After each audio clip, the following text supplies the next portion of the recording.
आज मैं आपसे संविधान की प्रस्तावना के बारे में बातचीत करने वाला हूं। अगर आप संविधान की प्रस्तावना को आप अच्छी तरह से समझ लेते हैं तो आपको आधे से अधिक भाग का संविधान आसानी से समझ में आ जाएगा। जिस प्रकार प्रत्येक पार्ट में आप शीर्षक पढ़ते हैं तो आपको जो है ये बात का अनुमान हो जाता है कि इसमें आगे क्या सब चीज़ की वर्णन होगी। ठीक उसी प्रकार जब आप संविधान की प्रस्तावना को अगर पढ़ लेंगे, उसमें जो उसका आदर्श है, उसका जो उद्देश्य है, उसका जो स्वरूप है, उसमें जो तिथि वर्णित किया गया संक्षिप्त में, तो आपको समझने में काफ़ी ज़्यादा आसानी होगी। हम बात करते हैं प्रीएम्बल ऑफ कॉन्स्टिट्यूशन। इसके उद्देशिका या प्रस्तावना दोनों ही कहा जाता है इसे। इसमें क्या सब चीज़ का उद्देश्य दिया गया है, क्या सब चीज़ का इसमें वर्णन किया गया है। सबसे पहले हम दो मामलों पर बात करते हैं ताकि इसे हमको समझने में आसानी हो। सन 1960 की बात है, ठीक है। बेरुबाड़ी के मामले में सर्वोच्च न्यायालय ने यह बताया था कि प्रस्तावना हमारे संविधान का अभिन्न भाग है, उसमें संशोधन नहीं किया जा सकता है। फिर 13 साल बाद यानी कि 1973 में केशवानंद भारती बनाम केरल राज्यवाद में 13 न्यायाधीशों की पीठ ने यह बताया कि नहीं, संविधान प्रस्तावना का अंग है और इसमें संशोधन किया जा सकता है। फिर इसमें संशोधन भी हुआ। 42वें संविधान संशोधन 1976 के द्वारा इसमें समाजवादी तथा पंथ निरपेक्ष शब्द प्रस्तावना में जोड़े गए। इसके अलावा राष्ट्र की एकता के स्थान पर राष्ट्र की एकता तथा अखंडता शब्द रख दिए गए। इसमें 13 जजों की न्यायाधीश पीठ बैठी हुई थी। उसके बाद जाके इसमें बताया गया कि नहीं, प्रस्तावना में संशोधन किया जा सकता है। और फिर ये 42वें संविधान 1976 के द्वारा संशोधन किया गया। इसे 42वें संविधान संशोधन को मिनी कॉन्स्टिट्यूशन भी कहा जाता है। अब प्रस्तावना की थोड़ी सी भूमिका समझ लेते हैं।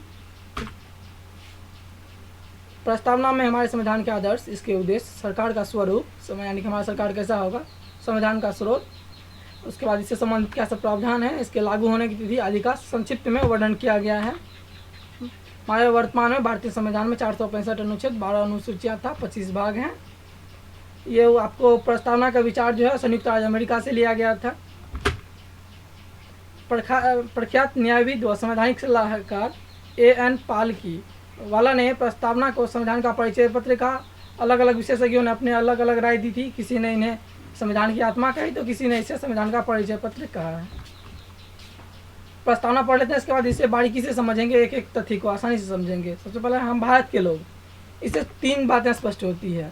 पहली बात यह है कि संविधान निर्माता भारतीय जनता के प्रतिनिधि हैं। संविधान के द्वारा अंतिम प्रभुसत्ता भारतीय जनता में निहित की गई है। मतलब ये भी जितने भी जो है निर्वाचन के बाद जो भी प्रतिनिधि जाएंगे वो जो है भारतीय जनता ही उसे निर्वाचित करेगी। भारतीय संविधान भारतीय जनता का इच्छा का परिणाम है। उसके बाद आपको एक प्रभुत्व संपन्न, यानी कि भारत अपने किसी भी आंतरिक एवं बाह्य मामले में निर्णय लेने के लिए वो स्वतंत्र है। उसके ऊपर जो है कोई बाहरी दबाव नहीं है। वो जो किसी भी तरह का निर्णय लेने के लिए वो स्वतंत्र है भारत। अब समाजवाद को अगर आपको अच्छी तरह से समझना है तो आप कार्ल मार्क्स के बारे में आप पढ़ सकते हैं, जो क्लास 10th में आपको वर्णित किया गया है। तो समाजवाद का आशय यह है कि आय तथा प्रतिष्ठा और जीवन यापन के स्तर में विषमता का अंत हो। मतलब समाज के आधार पर किसी का भी अंतर न होना। जिस प्रकार जो है आपको औद्योगिक क्रांति के समय बहुत से गरीब वर्गों का शोषण हुआ था, तो हमारी जो संविधान निर्माता थे वो नहीं चाह रहे थे कि हमारे आने वाले समय में भी जो है गरीबों का शोषण हो, मजदूर वर्ग का शोषण हो। तो इसलिए उन्होंने समाजवाद शब्द की प्रस्तावना में स्थापना की। इसके बाद है पंथ निरपेक्ष। पंथ निरपेक्ष का अर्थ जो है आपको अलग अलग है। पंथ निरपेक्ष और धर्म निरपेक्ष सामान्यतः एक ही मान लिया जाता है, लेकिन इसमें थोड़ी सी अंतर है। पंथ निरपेक्ष की जो व्याख्या सर्वोच्च न्यायालय ने की है वो आपको हम बता रहे हैं कि सर्वोच्च न्यायालय के अनुसार पंथ निरपेक्ष का अर्थ है धर्म के आधार पर किसी प्रकार का भेदभाव नहीं करना, सभी धर्मों को समान भाव से देखना, किसी भी धर्म का तुलना में संवैधानिक सर्वोच्चता को वरीयता प्राप्त है। यानी कि सर्वोच्च न्यायालय का ये निर्णय है कि हम किसी भी धर्म को जो है बड़ा या छोटा नहीं मानेंगे। जिस प्रकार अमेरिका हम देख रहे हैं कि अभी किस तरह से इसलिए भेदभाव हो रहा है, तो हमारा देश है पंथ निरपेक्ष है। तो इसमें हमारे पास जो है किसी प्रकार का हम किसी भी नागरिक से भेदभाव नहीं करते हैं। हम पंथ निरपेक्ष हैं, हमारा देश पंथ निरपेक्ष है। हम किसी भी आधार पर किसी भी धर्म को विभेद नहीं करते हैं। तो यहाँ लोकतंत्र का क्या अर्थ है, आप अब्राहम लिंकन के बारे में पढ़े होंगे कि जनता के द्वारा ये सब पढ़े होंगे। आप साधारणतः से समझ लीजिए कि लोकतंत्र एक ऐसी शासन व्यवस्था है जिसमें सरकार जनता द्वारा निर्वाचित होती है और वह जनता के कार्य के प्रति उत्तरदायी होती है। उसके बाद गणराज्य का मतलब समझिए। गणराज्य पहले राजतंत्र व्यवस्था था कि राजा का बेटा ही राजा होगा, उसका फिर जो बेटा होगा वही राजा होगा। तो ये आपको पहले राजतंत्र में ऐसी व्यवस्था थी, परंतु लोकतंत्र में ऐसी व्यवस्था नहीं है।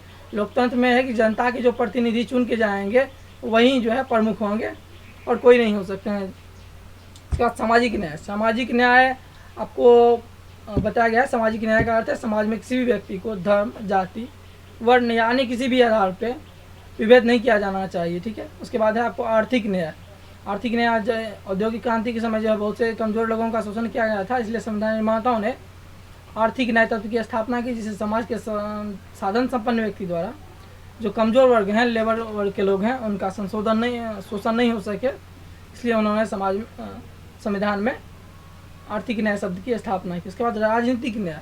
राजनीतिक न्याय से मतलब है देश के सभी नागरिकों को राजनीति के क्षेत्र में समान रूप से भागीदारी। अब देख रहे हैं कि जो है देश का कोई भी व्यक्ति, देश का कोई भी नागरिक हो तो वो किसी भी पद के लिए जो है चुनाव लड़ सकता है, तो यही है राजनीतिक न्याय। तो इसमें कोई भी व्यक्ति, प्रत्येक व्यक्ति राष्ट्र के सामने समान है, तो कोई भी जो है उसमें अपना समान रूप से भागीदारी ले सकता है। उसके बाद है स्वतंत्रता। कोई भी व्यक्ति जो भारत का नागरिक है वह अपना विचार व्यक्त करने के लिए स्वतंत्र है और किसी भी धर्म के प्रति अपना आस्था रख सकता है, उसके लिए उसे कोई वह दबाव नहीं है, ना ही उसे कोई किसी भी प्रकार का दबाव दे सकता है, उस मामले में स्वतंत्र है। उसके बाद प्रतिष्ठा की समानता की बात कही गई है संविधान में। तो इसका अर्थ है कि देश का प्रत्येक नागरिक विधि के समक्ष समान है। मतलब कानून हमारे देश की जो है किसी भी आधार पर विभेद नहीं कर सकते, ना धर्म, जाति, लिंग, किसी भी आधार पे वो हमसे विभेद नहीं कर सकती है। हम सभी कानून के नज़र में प्रत्येक देश का जो भी नागरिक है वो सभी समान है। उसके बाद है बंधुता। हमारा देश विविधताओं का देश है, अतः देश के प्रत्येक नागरिक में भाईचारे की भावना का निर्माण करना है, जिससे किसी भी धर्म के प्रति जो है किसी भी तरह का गतिरोध उत्पन्न न हो। अगर हमारे यहाँ भाईचारे की भावना रहती है तो कभी भी हमें एक दूसरे से लड़ाई नहीं होती है। साधारण साहब अपने घर से ही शुरू कर लीजिए, तो अगर आप में भाईचारा है आप में कभी भी लड़ाई नहीं होगा। इसी प्रकार हमारे देश की बात है कि हमारा तो विविधताओं का देश है, अनेक धर्मों का देश है, इसलिए हमारा देश भी पंथ निरपेक्ष है। तो हमें ऐसा होना चाहिए कि हमें भाईचारे की भावना होना चाहिए, ताकि किसी भी धर्म के प्रति किसी भी प्रकार का विभेद या गतिरोध उत्पन्न नहीं हो। उसके बाद है व्यक्ति की गरिमा। व्यक्ति की गरिमा की भी बात कही गई है संविधान में। इसका आशय देश के प्रत्येक नागरिक को उसकी गरिमा बनाए रखने से है। अगर व्यक्ति का गरिमा हनन होता है, यानी कि उसका अगर अनुच्छेद 32 के तहत हुआ सीधे उस तक न्यायालय जा सकता है अगर मूल अधिकार का हनन होता है, तो यही है व्यक्ति की गरिमा। क्या उसके बाद है राष्ट्र की एकता और अखंडता। ये सबसे महत्वपूर्ण है कि अगर आपको राष्ट्र की एकता और अखंडता, ये सबसे महत्वपूर्ण चीज़ है। अगर किसी भी राष्ट्र की एकता तथा अखंडता ये आवश्यक है। बगैर राष्ट्र की एकता के बिना स्वाधीनता तथा नागरिकों के सम्मान की रक्षा करने की आशा नहीं की जा सकती है। अगर एकता ही नहीं है तो आप देखते हैं कि एकता में बल है, ये तो आप हमेशा से सुनते आ रहे हैं। तो ये किसी भी राष्ट्र के लिए एकता बहुत ही ज़रूरी होता है और ये हमेशा कायम रहता है। अपने अपने देश में सभी कायम रखते हैं। इसमें आपको कुछ चीज़ें जो है आपको मूल अधिकार में भी वर्णन किया गया है, तो आप इस चीज़ का ध्यान रखेंगे कि कभी कतार ये भी पूछ देता है कि आप कौन कौन सी चीज़ प्रस्ताव में नाम है और मूल अधिकार दोनों में वर्णित किया गया है, तो इस प्रकार आप वहाँ पे फंस सकते हैं। तो इस चीज़ का आप अच्छे से ध्यान रखेंगे। उसके बाद संविधान सभा, जिस समय हमारी संविधान सभा बनी थी उस समय कौन कौन से अस्थायी अध्यक्ष थे, कौन अस्थायी अध्यक्ष थे, कौन संवैधानिक सलाहकार थे। यहाँ पे संवैधानिक सलाहकार है, आप इसे जो है संवैधानिक सलाहकार पढ़ेंगे, यहाँ पे थोड़ा सी मिस्टेक है। उसके बाद उपाध्यक्ष इसके कौन थे वो भी आप देख लेंगे। तो उसमें अस्थायी अध्यक्ष डॉक्टर सच्चिदानंद सिन्हा थे और अस्थायी अध्यक्ष डॉक्टर राजेंद्र प्रसाद थे। संवैधानिक सलाहकार जो है BN राव थे, उपाध्यक्ष HC मुखर्जी थे। यह है स्वतंत्र भारत का पहला मंत्रिमंडल, जिसमें हमारे भारत स्वतंत्र हुआ था उसमें पहला जो मंत्रिमंडल बना हुआ था उसी के बारे में है कि जवाहरलाल नेहरू प्रधानमंत्री थे और वैज्ञानिक शोध, राष्ट्रमंडल संबंध तथा विदेशी मामलों से में ये अपना विचार प्रकट करते थे। उसके बाद सरदार वल्लभ भाई पटेल गृह, सूचना एवं प्रसारण मंत्रालय के जो है गृह मंत्री थे। तो ये सभी चीज़ आपको ध्यान में रखनी है, क्योंकि इससे आपको कई बार प्रश्न पूछा जा चुका है और आगे भी पूछने की उम्मीद है। BR अम्बेडकर विधि के थे। CH भाभा वाणिज्य मंत्री थे। उसके बाद डॉक्टर श्यामा प्रसाद मुखर्जी उद्योग एवं आपूर्ति मंत्री थे। उसके बाद हमारे संविधान की क्या सब विशेषताएं हैं। हमारे संविधान की सबसे बड़ी विशेषता ये है कि लिखित, निर्मित और विश्व का सबसे बड़ा संविधान है। उसके बाद हमारा प्रभुत्व संपन्न है, हमारा यानी कि हम अपने निर्णय लेने में सक्षम है। उसके बाद पंथ निरपेक्ष है कि हम किसी भी धर्म के प्रति भेदभाव नहीं करते, हमारा जो है समाजवादी है। उसके बाद है संसदीय सरकार। हमारे यहाँ संसदीय व्यवस्था है, अमेरिका में आध्यात्मिक व्यवस्था है, कहीं जो अर्ध आध्यात्मिक व्यवस्था है, जैसे ब्रिटेन में भी संसदीय व्यवस्था है और हमारे यहाँ भी संसदीय व्यवस्था है। उसके बाद मूल अधिकारों का समावेश। हमारे यहाँ जो है 6 तरह के मूल अधिकार दिए गए हैं। आपको भाग 3 में अनुच्छेद 12 से 35 के बीच में मैंने बताया था कि आपको मूल अधिकार के बारे में वर्णित किया गया है। उसके बाद है नीति निर्देशक तत्वों का समावेश। भारत और आयरलैंड मात्र 2 ही जो है देशों में नीति निर्देशक तत्व है, अन्य किसी देशों में नीति निर्देशक तत्व नहीं है। लेकिन नीति निर्देशक तत्व से कुछ चीज़ों की जो है राष्ट्र के ऊपर ये कर्तव्य बनता है कि वो राष्ट्र करे। क्या अगर ये राष्ट्र का अगर दायित्व नहीं रहेगा तो वो समाज कल्याणकारी कार्य वो नहीं करेंगे। वैसे करते हैं सभी राज्य, लेकिन ये उस पर ऊपर दबाव रहता है कि नहीं वो जो है सामाजिक हित में, सार्वजनिक हित में ज़्यादा से ज़्यादा काम करे। उसके बाद है केंद्र की ओर उन्मुखता। हमारे यहाँ में केंद्र को ज़्यादा शक्ति मिली हुई है और राज्य को उसके अनुपात में कम शक्ति मिली हुई है। उसके बाद है वयस्क मताधिकार का प्रावधान। हमारे यहाँ 18 वर्ष के आयु के बाद वो आप जो है वोट दे सकते हैं, लेकिन और सब देशों में जो है इसके लिए बहुत से लड़ाई लड़ना पड़ा था। उसके बाद जाके वहाँ के लोगों को अधिकार मिला।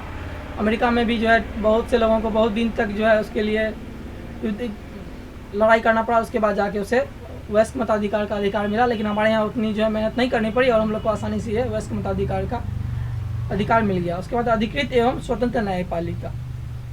हमारी न्यायपालिका जो है बिल्कुल स्वतंत्र है, उसके ऊपर किसी भी प्रकार का दबाव नहीं है, वो जो है एकीकृत न्यायपालिका है।